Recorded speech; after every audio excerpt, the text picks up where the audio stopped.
Damien, you're here at Talca Park today. Obviously the cameras are in, it's pre-match presser day. There's a big fight feel to this week already, sold out signs up.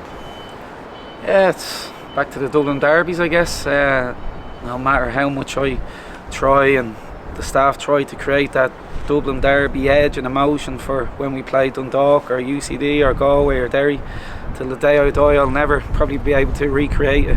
So yeah, I'm glad it's come around. I can't wait to see a full and pump in Talca, and yeah, bring it on. What does a week like this look like for you and the staff? Normal, unless Paddy told you something different, but we train as normal Monday, Tuesday, obviously relevant to Bohs. Match day -1 on Thursday, we'll do our video and near enough similar session to what we usually do on a Thursday, but outside of that I think that emotion and the Dublin derby feel will only really hit you Friday when you walk in here. I think motivation is probably something in Dublin derbies your team can never be accused of lacking. It's always seemed to be there, but on the flip side, how do you prevent the gripping the bat too tightly as you've described it? It's always a fine line. Dublin derby, playing with that, real edge and fire in your belly, but a real calm as well. And it sounds contradictory, but trust me, that's what you need, the fire and the ice. So yeah, I guess it's up to the guys to bring it, but obviously us as a staff maybe feeling the room, feeling the individual, feeling the team, and whether to prod them emotionally or here we've been laughing and joking at times to take the sting out of it before going out for a kick-off. So it's just feeling the room. It's a fine line, need to bring the fire, but be calm footballers as well. You did a sports day, I believe, before the last Rovers game. You weren't tempted to bring out the sports days in the costume this time around? I did. I actually said it to Davey today. Pat was obviously dressed up as a leprechaun and that. And the reason I actually thought it today, I'll be honest with you, I'm not sure how honest Pat is. There was such a miserable feel off him today, wasn't there, Pat? Yeah. Fucking off. Just like, ugh, I hate football. They're spoiled rotten, a lot of them. So they might get a little relay dressed up as in Davy McAllister's props on Thursday, we'll see. But I'll listen to that aside. You can have maybe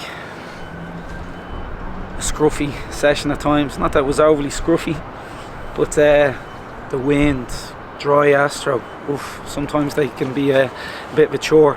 But what's most important is about doing it on a Friday night in a big bloody game.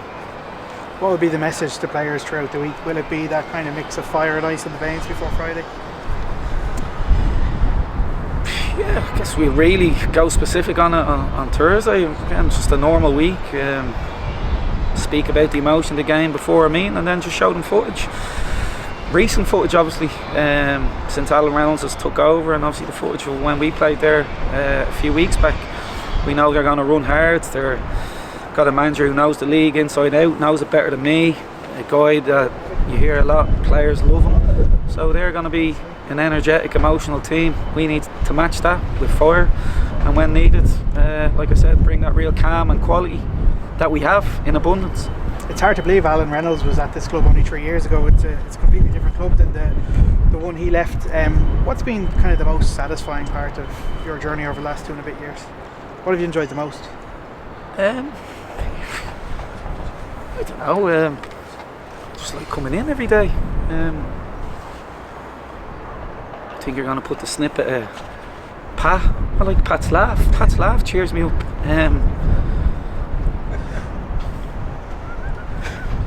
There he goes again, yeah. So there's one moment, so what's pleasing about it, yeah, it's amazing how quickly it's grown in real positive light.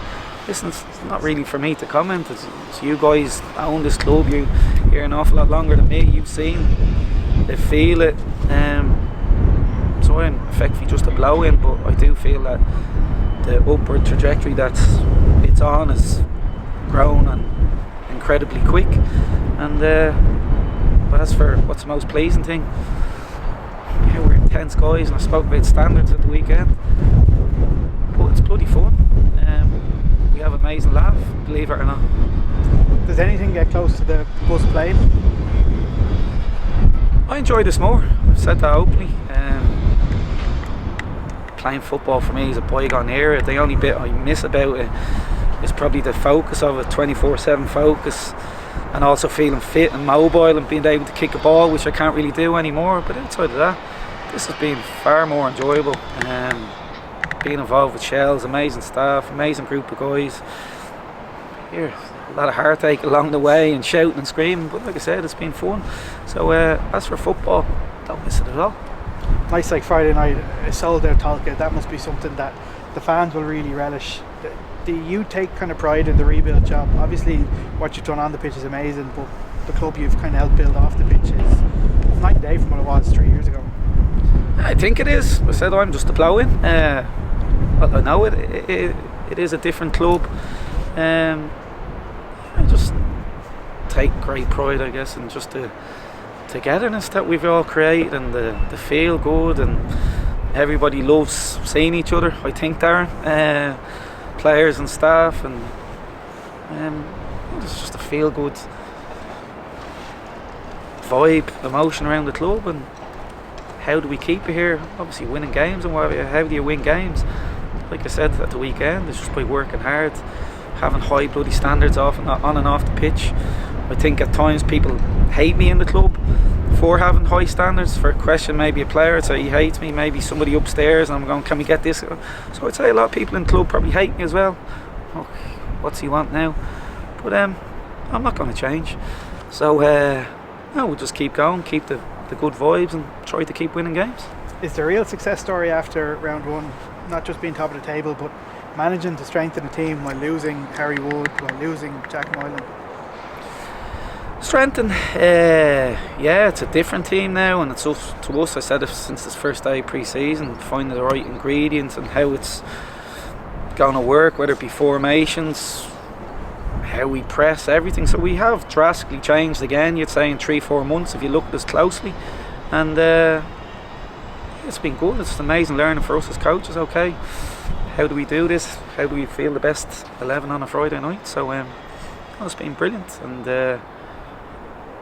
going forward now, as I spoke to the guys at the weekend, some guys have had an amazing season so far, but we're going to need everyone, because there's so many games coming up that it's not the 11 on the pitch, it's the 20, and we need everybody going forward if we want to have a good round two. Just in terms of individual awards, I think there's 5 individual awards over the last 3 months. Will Jarvis, obviously Player of the Month, you send your congratulations to him, I'm sure, but also Liam Burt, Goal of the Month. Wonderful players, game changers, X Factor, brutal trainers. Now we talk about Jarvo here, Liam as well. Paddy Barrett, not a great trainer. We were going down the Donald Trump route today, trying to really plug him to be Player of the Month, so his head dropped when he turned up today and he found that it was Will.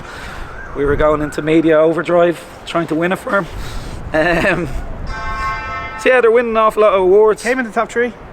Top 3. Just gets a new, doesn't it? Yeah, the individual awards, brilliant. Again, nothing to do with us as a staff.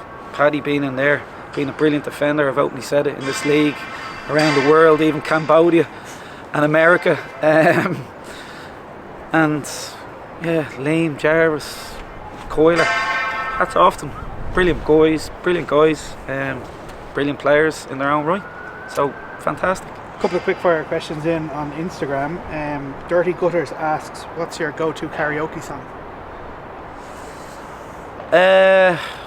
Pat will back me up on this.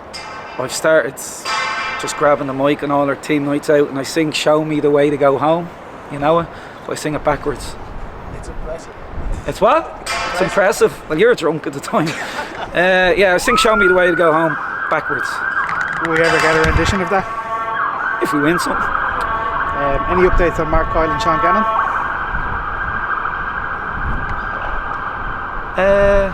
Oh, sorry, Coyle's just cramp. Not a bother on him. So he's getting a bit of stick this week for that. And Gano has been on the pitch, so here, fingers crossed, touch wood, he'll come through and he'll be fit for Friday. Callum Brown asks, favourite match that you've managed for Shells?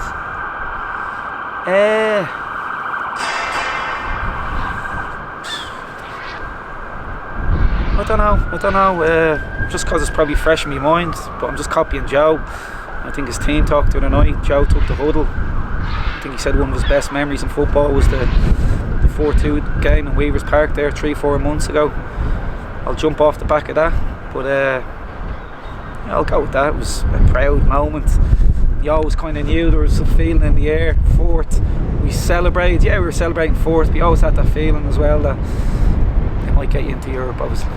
And Jordan O'Reilly asks, what's the best thing about being Shells boss? What's the best thing about Shells boss?